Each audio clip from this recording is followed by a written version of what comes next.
Hello Gemini, Sun, Moon Rising, and Venus signs. Kamusta kayo? Sana po nasa mabuti kayong kalagayan. Welcome back po sa Star Tarot. At kung bago kayo rito, welcome din po kayo.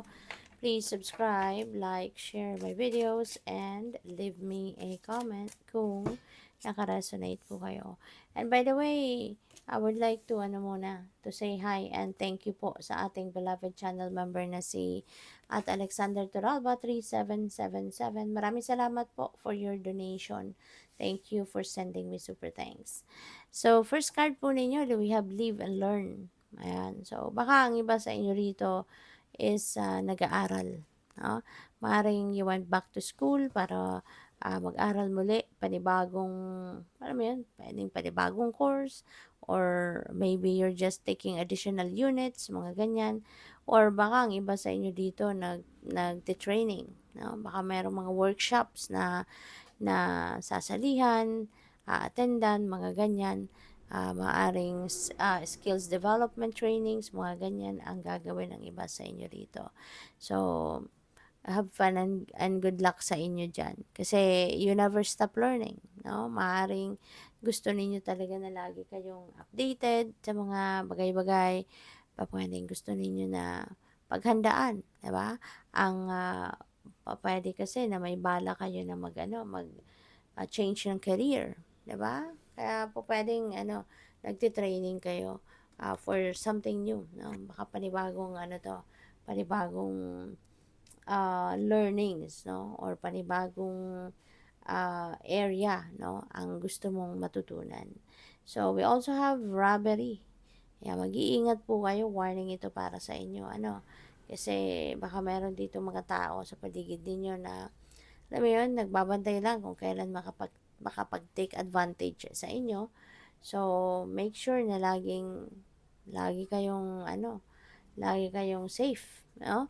Yung tirahan ninyo, mga valuables ninyo, kailangan na laging safe. So, make sure na, mapapangalagaan ninyo, mababantayan ninyo yung mga valuables ninyo, tangible and non-tangible. Okay? So, we also have fury. Ayan, baka ang iba sa inyo dito talagang umuusok ng tenga, oh. Baka sobrang magagalit, no? Ang iba sa inyo. So, sana huwag kayo umabot sa ganito. Kung pwede pa ninyo itong iwasan ninyo. Kasi, alam mo yung galit, yung anger, yung hatred, diba? That is super negative energy. And hindi rin yan makakatulong sa iyo. Bagkus mas makakapagbigay pa yan ng stress sa inyo. Sakit ng ulo, 'di ba? Pwede makapagsalita din kayo diyan ng mga hindi dapat, 'di ba? Kasi kapag galit tayo, 'di ba? Kapag hinahayaan nating talagang lumobo yung galit natin. Meron tayong mga bagay na nasasabing hindi dapat. Meron tayong mga bagay na nasasabing hindi naman kailangan. Tapos pinagsisisihan natin in the end, 'di ba? Kaya mag-iingat kayo no dumating kayo sa puntong ganito kasi it's not going to help you in any way. It's just going to ruin you. You ruin your peace. Okay? Kaya kalma. As much as possible, kalma. At saka kung alam niyo na dadating kayo sa puntong ganito na talagang magka-outburst kayo, atras na agad kayo, hingang malalim. Okay?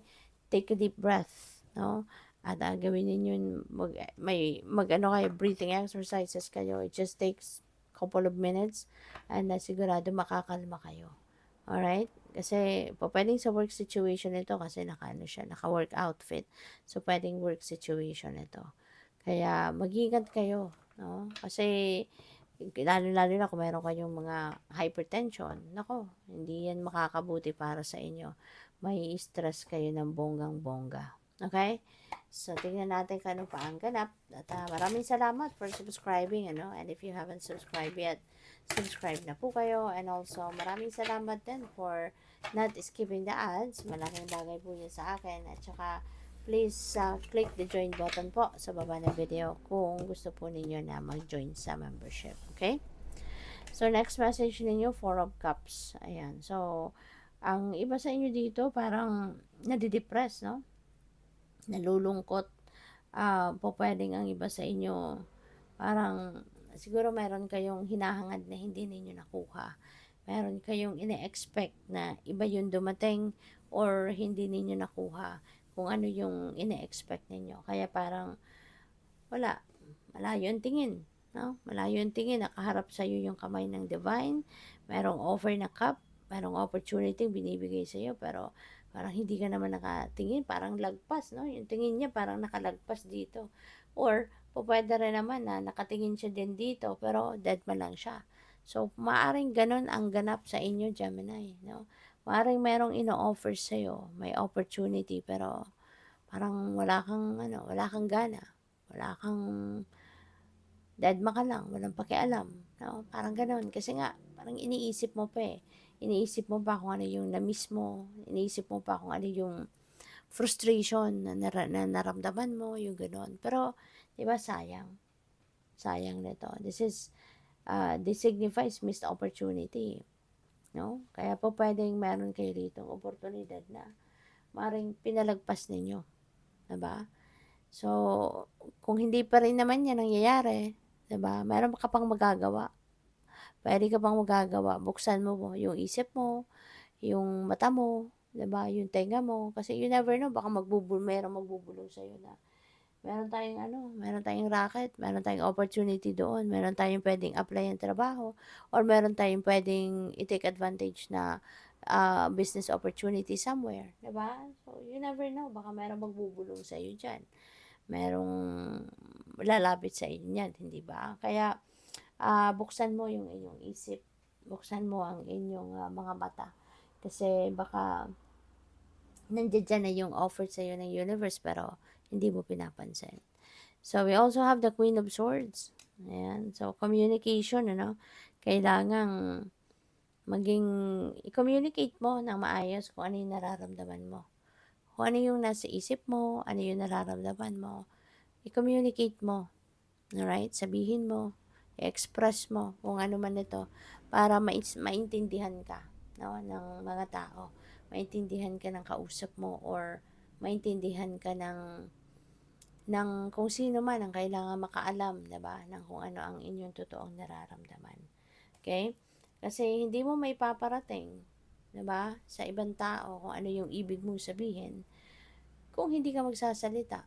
Kung hindi mo sasabihin or puwede rin naman kasi na isulat o kung hindi mo isinusulat or hindi mo sinasabi, 'di ba? So, nasa isip mo lang 'yan, no? Pero gusto mong iparating sa kanila, but those words is not going to come out of your mind, 'di ba? Kung hindi mo 'to sasabihin or kung hindi mo 'to isusulat, 'di ba? So, what else? We have Ace of Swords. Ayan. So, magkakaroon ka din ng enlightenment. Magkakaroon ka din ng linaw, no? Sa inyong isipan. You will find that mental clarity. So, that's good. Kasi, pwedeng ano na kayo, Gemini, eh. Pwedeng, baka nalilito na kayo. Baka naguguluhan kayo sa iyong sitwasyon. Kaya, there will be epiphany, no? Coming in, magkakaroon din kayo ng mental clarity. Magkakaroon din kayo ng mas malinaw na focus, you know, and vision. Kaya sana, 'di ba?